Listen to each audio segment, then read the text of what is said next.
جڑاوالا میں بہت ایک دل خراش واقعہ پیش آیا. مسلمانوں کے جتھے نکل گئے اور پھیلی ایک خبر کہ کسی نے قرآن پاک کی گستاخی کر دی, قرآن پاک کو جلا دیا, اللہ کے نبی علیہ السلام کی بارگاہ میں نازیبا جملے استعمال کیے.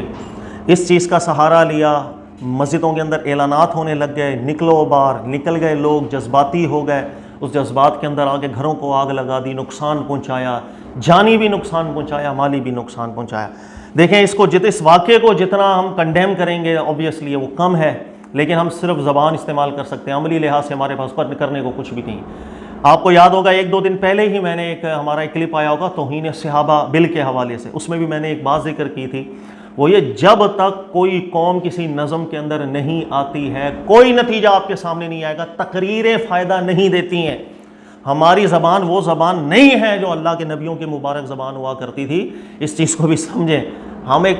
ہر انسان کی اللہ نے صلاحیت دی ہے, بعضوں کو بولنے کی صلاحیت دی ہے, وہ بول کر کے کچھ پیغام دے سکتے ہیں, بعضوں کو اللہ تعالیٰ نے نفوس کی صلاحیت دی ہے, وہ اسی حساب سے کام کریں گے.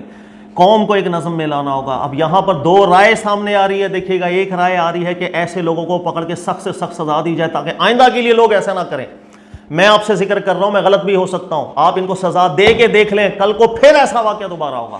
میں مثال دے سکتا ہوں, ابھی 2 مہینے پہلے 9 مئی کا واقعہ ہوا تھا, جلاؤ ہوا, گراؤ ہوا. اس جلاؤ گراؤ کے بعد کیا کیا گیا تھا, ایک شخص کو پکڑ کے اس کی شکل کو آئیڈینٹیفائی کر کے اس کو پکڑا گیا, اس کو جیل میں, آج تک جیلوں کے اندر ہے.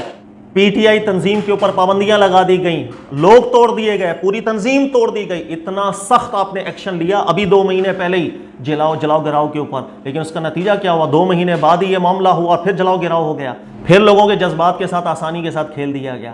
سر آپ یہاں بھی پر سزائیں دے کے دیکھ لیجئے گا, سخت سے سخت سزائیں دیں ان کو جو یہاں پر ملوث ہوئے, لیکن اس کے باوجود 2 مہینے بعد ہی پھر ایسا حادثہ ہوگا, دوبارہ سے ایسا ہی ہوگا, دوبارہ سے جذبات بڑھکائے جائیں گے, لوگ آ جائیں گے, جلاؤ بھی کریں گے, گھیراؤ بھی کریں گے, مذہب کے نام پر, سیاست کے نام پر, ہر چیز کے نام پر.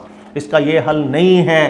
اس کا وہی حل ہے جو میں شاید غلط بھی ہو سکتا ہوں, لیکن میں اکثر رائے دیتا ہوں کہ ملک کو ایک نظم کے اندر لے کر آیا جائے. ہمارے یہاں مسجدیں آزاد ہیں, یہی بات میں نے 2 دن پہلے بھی آپ کو سمجھائی تھی, مسجدیں آزاد ہیں. یہی وجہ تھی کہ وہاں ایک معاملہ ہوا, اب اس کی سب سے پہلے تصدیق ہوتی کہ کسی نے ایسا کیا بھی ہے, کسی نے ایسا نہیں کیا.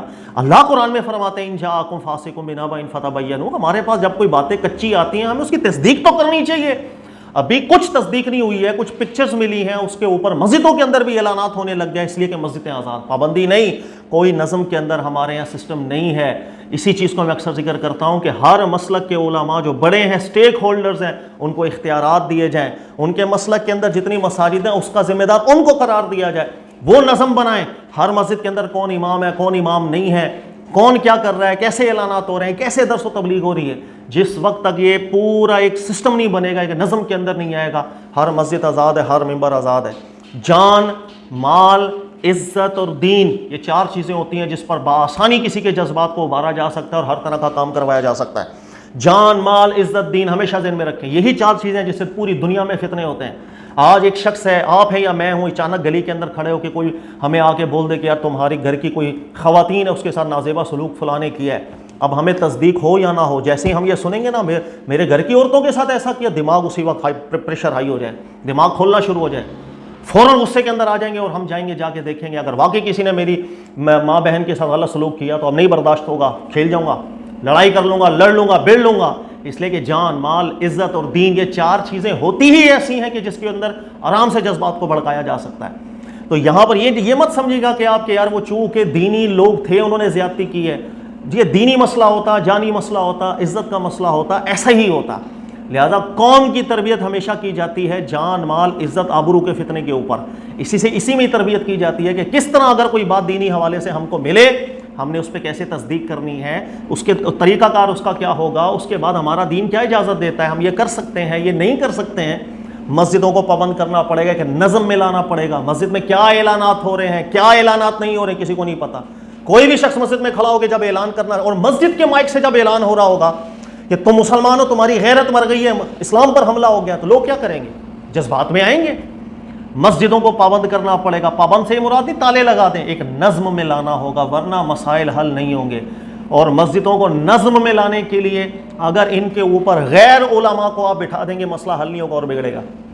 اس کا بہترین حل یہی ہے جو میں اکثر ذکر کرتا ہوں, ہر مسلک کے بڑے علماء جو سٹیک ہولڈرز ہیں ان کو اختیارات دیے جائیں کہ ان کے مسلک کے حوالے سے جتنی مساجد ہیں وہ سرکاری سطح پر ان کے انڈر کی جائیں، یہ مانیٹر کریں گے، یہی پوری اپنی ایک ٹیم بنائیں گے، انہی کی اجازت سے امام آئیں گے، انہی کی اجازت سے خطبے ہوں گے، یہی جواب دیں گے کل کو اگر کسی مسجد سے جو کسی خاص فرقے سے بلونگ کرتی ہے کوئی غلط کام ہو رہا ہے، ان سے جواب پوچھیں آپ بھائی کیوں اس مسجد کے اندر ایسا ہوا، لہٰذا یہ بھی نگرانی کریں گے، کیونکہ ایک مسلک کے جو بڑے ہیں ان کی بات اس مسلک والوں میں سنی بھی جائے گی، سمجھی بھی جائے گی، اور انہی کی اجازت سے ان کو اتنا بھی اختیار ہو کہ کسی امام کو یہ اشارہ کریں تو کل سے امام نہیں ہے، نہیں ہوگا وہ کل سے امام۔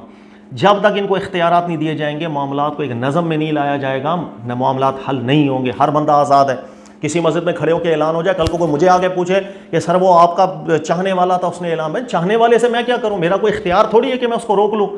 اختیارات دیے جائیں علماء کرام کو تاکہ معاملات کو وہ حل کریں۔ سزا دے کے دیکھ لیجئے گا ان کو جیلوں میں ڈال دیں، 2 مہینے بعد اللہ نہ کرے پھر جذبات کو ابھار دیا، ایسے ہی سین ہو، اس لیے کہ قوم کی تربیت نہیں ہوئی ہے، قوم ایک نظم کے اندر ہے ہی نہیں۔ تو جب قوم ہی ایک نظم کے اندر نہیں ہے، تتر بتر قوم ہے، تو پھر ٹھیک ہے، پھر جو اعلان ہوگا ایسے ہی ہے۔ اور میں بھی اگر ان لوگوں کی جگہ ہوں اور میرے سامنے اعلان ہو رہا ہو دین اسلام پر حملہ ہو گیا، تم مر گئے ہو، تمہاری غیرت مر گئی، میں کیا کروں گا؟ اوبیسلی میں بھی چلا جاؤں گا۔ اپنے آپ کو رکھ کے دیکھیں آپ، اگر میرے پاس دین کا اتنا شعور نہیں ہے، عوام الناس میں سے میں ہوں اور میرے سامنے ایسی باتیں چل رہی ہوں تو میں کیا کروں گا؟ جذبات میں آ جاؤں گا۔ لوگوں کے جذبات سے کھیل لیا جاتا ہے اگر قوم نظم کے اندر نہیں ہے۔ اس نظم میں لانے کی جد و جہد کی جائے، اور اللہ کرے ہمارے جو سرکاری عہدوں کے اوپر لوگ ہیں ان کو خیال ہے کہ میں نے دینی معاملات کو کیسے نظم کے اندر لے کر آنا ہے۔ یہ بے نظمی پن جو پورے ملک کے اندر ہو رہا ہے، کوئی بھی آ کر اعلان کر کے جذبات لوگوں کے بڑھا دے، انا للہ و انا الیہ راجعون۔ اسلام بدنام، مسلمان بدنام، پوری دنیا کے اندر مسلمانوں کا جو چہرہ چلا گیا، کیا بندہ آنکھیں دکھائے کسی کو، کیا کسی پر آبجیکشن کرے کہ یار تم لوگ جو ہے نا قرآن پاک کو جلاتے ہو، وہ کہیں گے تم لوگ بھی تو عبادت گاہوں کو جلا دیتے ہو، تم لوگ بھی تو اس عبادت گاہ میں رکھی ہوئی کتابیں تو ہوں گی وہاں پر، ظاہر ہے انجیل بھی رکھی ہوگی، دیگر کو تو ان کو بھی وہ بھی تو جلی ہوں گی ساتھ، اس میں کچھ غلط بات تو نہیں، ابھی تو گھروں کو جلا دیتے ہو۔ تو جس وقت اگر کسی نے میری چپل چوری کی، میں نے اس کی چپل چوری کر دی، وہ حساب برابر ہو گیا، کہ کل کو تو ہم اعتراض کرنے کے قابل بھی نہیں رہے ہیں کہ یار تو وہ جو کفار ہیں نا وہ قرآن پاک کو جلاتے ہیں، اندر تشدد کا عنصر ہے، ہم تو کسی پر اعتراض کرنے کے قابل بھی نہیں رہے۔ اللہ تعالیٰ سمجھنے کی توفیق عطا فرمائے، اور یہ بہت عرصے کی محنت چاہیے قوم کو سدھارنے کے لیے، اس کے اندر نظم پیدا کرنے کے لیے، ایک مستقل جد و جہد کا نام۔